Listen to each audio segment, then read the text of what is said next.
And welcome in, ladies and gentlemen, live here in Canfield, the Coca's Pizza Canfield Cardinals show. Don't say that 10 times fast. My goodness. Mike Pavlansky joins us for yet another year to talk about the Cardinals. Coach, first off, thank you for taking time for us. And a belated congratulations on the season that was state champions. Unbelievable summer, I'm sure, for you. Appreciate it, DJ. Thank you for having us out here. Always. And appreciate YSN coming out, the Cocas, and showcasing our team and the seniors that we have this year. And obviously last year was a very, very special year. There's no doubt. But I know that our seniors and the people underneath them have turned the page, and we're looking forward to Friday night. That's what I was just going to ask you. When do you turn that page? We talked about it last night on WFMJ. When does that come and you just go, enough's enough? Well, that was 30 days after the game. We got back to the weight room, and the seniors did a great job leading through the wintertime, and there was no talk of the title game. The seniors that graduated last year, obviously, they're wearing their rings and they're being proud of what they accomplished in Canfield football, and rightfully so. They can celebrate every day if they want to. Our guys can't. Not looking at the 23 schedule we have, and that's behind us, and we're moving forward. Is it weird from a scenario of, again, not to go back to it, you win a state championship, and now it feels like there's a lot of people calling you the underdogs throughout the year. Is that a testament to your schedule or graduating 28 seniors? What do you think? I think both. Yeah. There's no doubt our schedule is probably a little bit more difficult than it was a year ago, regular season. And then, losing 28 seniors was a big hit for us. But we've got 19 seniors this year that are great leaders, and some guys who've always wanted to play for Canfield on a Friday night. They're looking forward to their chance. See, I'm a big leadership guy, and I know that you're training these guys and really showing them how to be leaders of men on and off the field. I mean, the conversation we had off camera right before, how important is that to you? And your list of things that when these guys graduate, obviously you want success on the field, but off the field, what does that mean to you? Well, it means a lot to us as coaches. There's no doubt, and teachers that we're helping to build young people into adulthood, and we're just a small part of it. Their family, their friends, the community play a large part of it too. It's just not teachers and coaches. And when people graduate from our program, go on and are successful, obviously we're really proud of them, and that's exactly the goal of our program. And certainly on a Friday night, you want to win. There's no doubt about that. You put a lot of time in, and we're not going to apologize for trying to win. But in the grand scheme of things, it's about building young people to become adults. It's incredible. I mean, just looking at the relationships that you've built over the years, you had an alum come right in before we went on the air and addressed you as coach. And there's still that mutual respect. And obviously, as these guys go on and you see he had 4 children, and how fulfilling is that for you to know that you are a big part of who they are in the fabric of their life? Well, I appreciate the DJ, but it's small part. Okay. Believe me, small part of it. But to see Alec Roman and talk to him about his kids and where he's at today and serving the United States military, which we appreciate, see just bumping into him, means the world to us, and just talking to him and catching up and, finding out where his life's at and how he's doing is great. This Canfield community, I'll tell you what, it is a special community. You guys obviously win, lose, or draw are able to show that each week. But, I remember being in that championship parade, and that thing was lined from one side of the city to the other. For you, I mean, you're one of 3 coaches that went to the state championship game, and the lone man standing, coming back to the altar, so to speak. When you were looking around, I mean, did the thought ever cross your mind, or were you like, okay, we're on to next year? Yeah, those 2 guys are pretty smart. I just so much respect for Dom and Dan, but I enjoy what I do. Yeah. And winning a state title doesn't, what I want to say, it doesn't make my coaching career. Yeah. It's certainly special, but I never got into it to win a state title. I got into coaching 42 years ago now, 41 years ago now, to affect young people like my dad did at Poland. And hopefully I've done that. And I look forward to coming back. I'm excited about this year's crew and, the possibilities of what we can do. Let's talk about this year's crew. I mean, there's been a lot of talk about what you lost. Let's talk about what you have. You lose 28 seniors. You have 19 coming back. This is still a very special group of seniors, no doubt, led by a couple of the guys we're going to see later tonight. Yeah, it is. They've won at every level in Canfield football, and they expect nothing less this year. We've got a great nucleus of kids, and Danny Inglis, Santino Coco, Anthony Mazzella, Scotty Eaton, Vince Luce, and Angelo DeLucia. Okay, and I'm missing some guys. There's no doubt about that. Paul Bendis.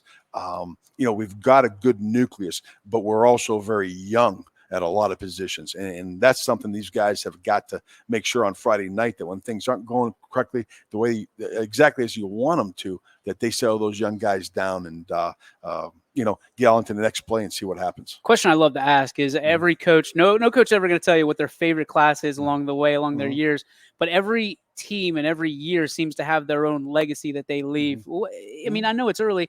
When you look at the class of 2024, these seniors here in 2023, what do you think they bring to the table that it's very special for them? I think what they bring is they don't back down from expectations.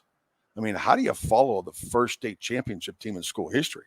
These guys have rallied around that and said, that's the expectation. Whether we get there or not, again, it's not going to be for a lack of effort from our seniors and a lack of work ethic from our seniors. And that's what's special about these guys. When you think of these seniors again, I mean, these guys are built tough. You said they've been bred to win. With a challenging schedule like you're facing, and there's a lot of people that are saying this is the most challenging schedule of any of the 67 teams on YSN, which is saying something. I mean, do they embrace that? Is that something? And it's still a week-to-week thing. You guys can't really afford to look forward. No, it just you can't look forward any year on any schedule, let alone this schedule. Because if you do, you're not giving yourself the best chance to win that particular week. We got 100% focus on West Branch, and they deserve our focus.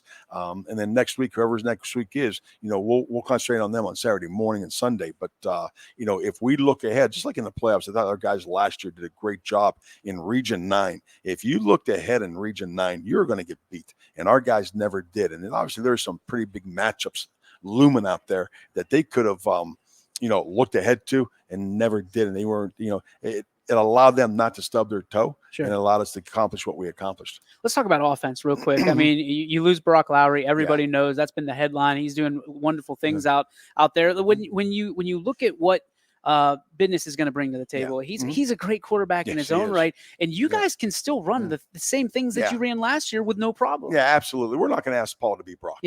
Brock was Brock, and he's obviously one of the best athletes and teammates ever to go through here. But Paul has a lot of great ability too, and tremendous teammate, tremendous leader.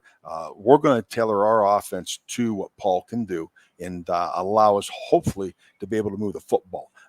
There's some things we're asking him to do that Brock didn't do, because Brock had skills in another set, and we're able to do maybe a little bit more. But we're certainly not going to take a step back. We're going to have a quarterback. It's up to the coaches to find out what we can do and then hone in on that and see what happens. Skill positions look really good too. You got a pretty special back in the backfield, don't you? Absolutely. We got Danny Inglis back there returning, 2-year letter winner. And, Scotty Eaton himself is a tremendous speedster. He's got a preferred walk-on, I believe, at Central Michigan. And he's got some, Division II offers, and he can flat out fly when he gets to the edge. And somehow, some way, we're going to have to get him in space to allow him to be his athletic self. And then, look on the outside, you've got an Anthony Mazzella as a wideout. You got a Nick Berardino as a wideout. You have a Jace Jaffer as a wideout that we feel, confident that we can get the ball to if we need to. There's a lot of people in this area that are looking at the offensive line, defensive line, and they're thinking, okay, this is a whole new and you guys are very similar. I mean,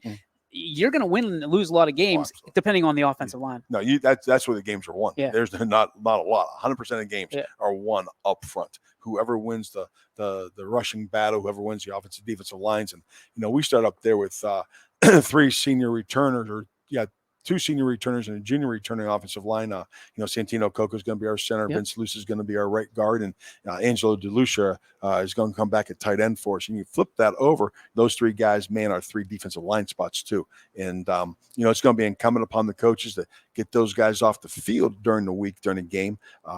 To get them a little bit of a rest. Yeah. But, we're going to rely on those guys to hopefully set the tone for us. Perfect segue. Depth. I mean, that was not a problem last year. This year it could be. Yeah, absolutely.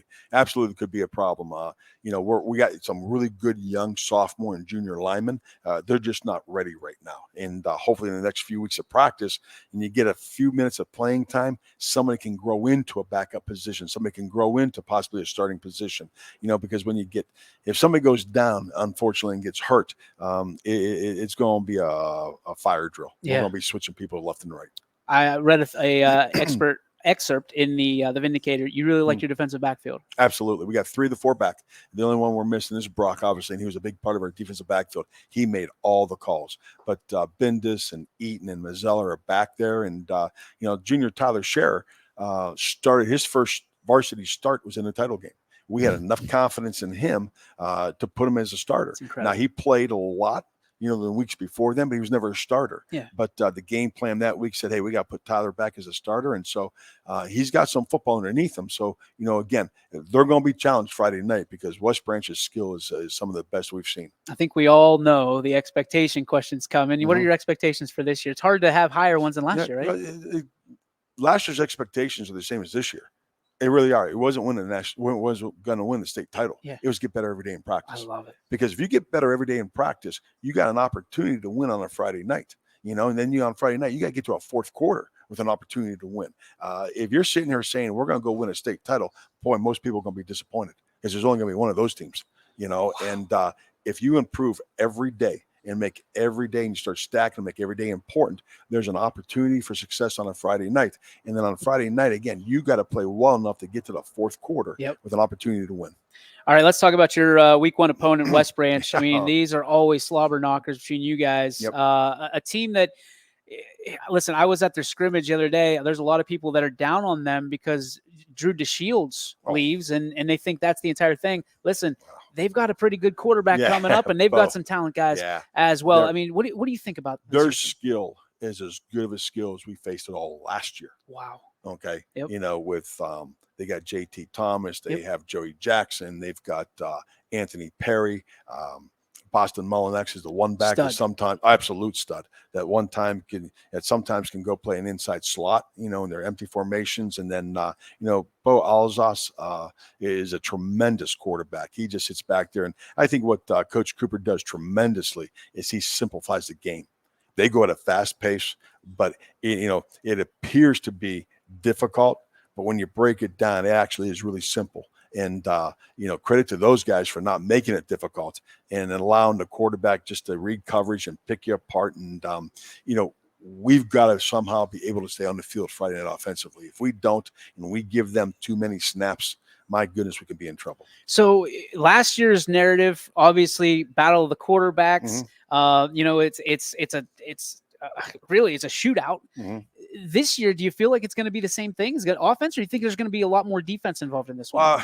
You don't know. Yeah. But I would tell you this: the team that wins the offensive and defensive line is going to win the game. I love it. And that's what we were after. Last year, we won the rushing battle, and we won the game. Yeah. This year again, we're going to have to do really 2 things now, and that is we're going to have to win the rushing battle, and we're going to have to limit explosive plays. Yeah. They had 5 touchdowns last year. 2 of them were on explosive plays, an 80-yard touchdown pass, a 35-yard touchdown pass, and then they had another long pass that set up their 3rd touchdown. The other 2, they did drive the field on us and deserved to score. We've got to stop the explosive play. Do you have to be conservative with play calling, or can you let it fly at this point? Game 1. Yeah, no, game 1, you're going to settle in. I mean, it doesn't matter if you got an experienced team back or an inexperienced team back. You really don't know what you have until they get out on the field game 1. Yeah. Because our seniors that are 2-year starters sometimes think, boy, it's my senior year. I've got to do more. You don't have to do more. And obviously the guys playing for the first time, all right, their eyes are going to be real big. Yeah. And once you settle in during the ball game and see what the kids can do, then you follow that. And then obviously time and score and all that stuff dictates what you can do and what you can't do. We can't get into a shootout. I'll guarantee you that. If this game's in the 40s, we're probably going to be in a lot of trouble. Incredible. Mike Pavlansky, I'm DJ Yoakley. You don't have to adjust your screens. Richie Giuliano, hopefully we'll be back. He didn't lose his hair and gain a couple pounds. But it's one of those things, Coach, we do things a little bit different. Richie is, like I told you, a tactical, the best of the best, the excellence of execution. I like to end my interviews with a little bit of getting to know you. Okay. So let's talk about this. You've been doing this for a long time. Yeah. A long time. What's the biggest change that you've seen along the way with players or the game or anything like that?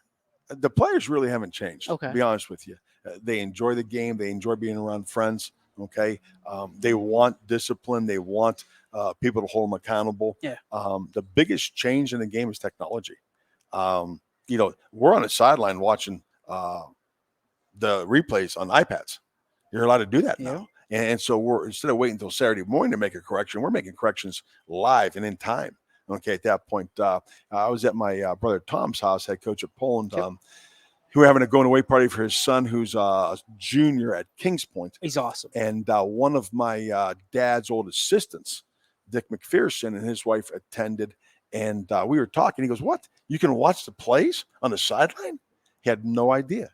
Okay. And that's where the game has developed. The technology of the game to be able to watch a game and then pick out 3 or 4 plays and shoot them out to your players and say, listen, here's important plays that we got to hone in on. That has really been a game changer. Was that a big adjustment for you to be able to do that? An old guy? Yes, absolutely. I didn't say it. Absolutely an old guy.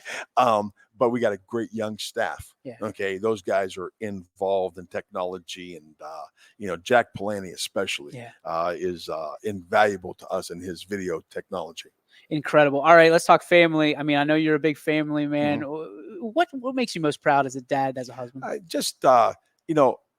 As a dad, my daughters have full-time jobs and are successful and happy in what they do. One's a CPA in Cleveland. Nicole's the oldest one. Jenna is in the middle of a job change, but she was an academic advisor at Youngstown State for 2 years. Now she's going to get into the healthcare industry. Awesome. And Lauren, if you don't know, is going into 3rd year as a teacher at South Range. Yep. And she's a JV basketball coach and JV softball coach out there. So I'm just proud of them that, they're following their passion, okay, and living productive lives. All right. I mean, it's not easy being a coach nowadays. I mean, a lot of criticism, especially with this guy right here. Everybody's an expert. How do you decompress when you've had a rough day or you're getting bad stuff? Yeah, number one, you remind yourself you're not here to make everybody happy. Yeah. Nick Saban had the best quote of all. Said, "You want to make everybody happy? Go sell ice cream." We're not going to make everybody happy. Yeah.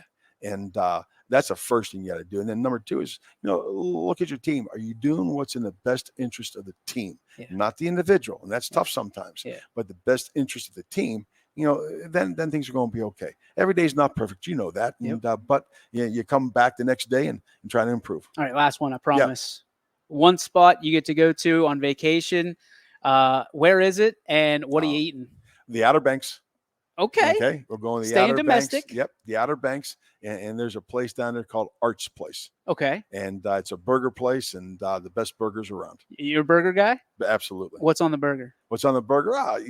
A blue cheeseburger. Ooh, okay. Be good with some bacon on it. All right. Now we're talking. You threw me a curveball there. Yeah. I was trying to throw you curveballs this whole time. You threw a blue cheese into the equation. That's it. That was pretty great stuff. Coach, thank you very much. DJ, Appreciate you. Good luck this week. Appreciate it. We'll be back right after this on the Canfield Cardinals show here on YSN.